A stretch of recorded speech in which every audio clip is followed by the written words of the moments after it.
lỡ lòng. Mình nhắc đến làm chi nữa, để làm sầu úa heo hắt đơn côi.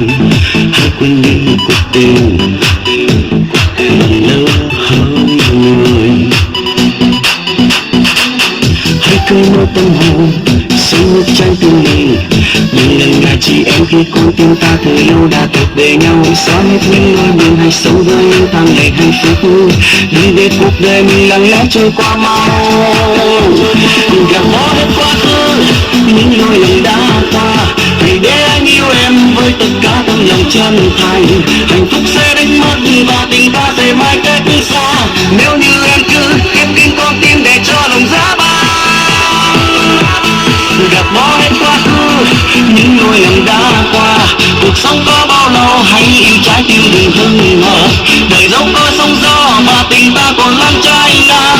Xin yêu nhau mãi, hãy quên đi bao nỗi niềm đắng cay của tháng ngày đã qua.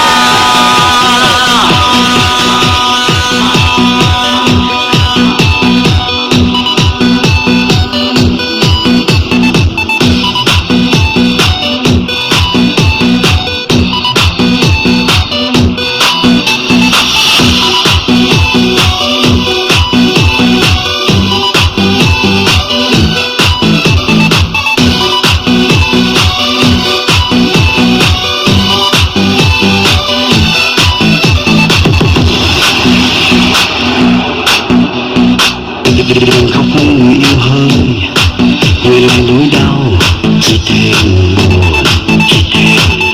Cuộc đời nào ai cũng không có lỡ làng, không có mình nhắc đến làm chi nữa, để làm sầu úa heo hắt đơn côi. Hãy quên đi cuộc tình làm lỡ hơn người. Hãy cứ nỗi tâm hồn sống nước trái tim mình.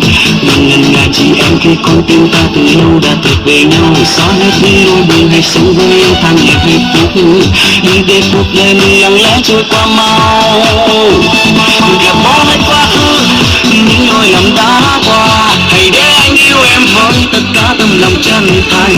Hạnh phúc sẽ đánh mất và tình ta sẽ mãi cách xa. Nếu như em cứ khép kín con tim để cho lòng giá băng.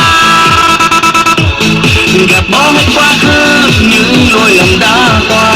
Cuộc sống có bao lâu, hãy yêu trái tim đừng hững hờ. Đời dẫu có sóng gió mà tình ta còn ngang trái ngang. Xin yêu nhau mãi, hãy quên đi bao nỗi niềm đắng cay của tháng ngày đã qua. Gạt bỏ hết quá khứ, những lỗi lầm đã qua. Hãy để anh yêu em với tất cả tấm lòng chân thành. Hạnh phúc sẽ đánh mất và tình ta sẽ mãi cách xa. Nếu như em cứ khép kín con tim để cho lòng giá băng.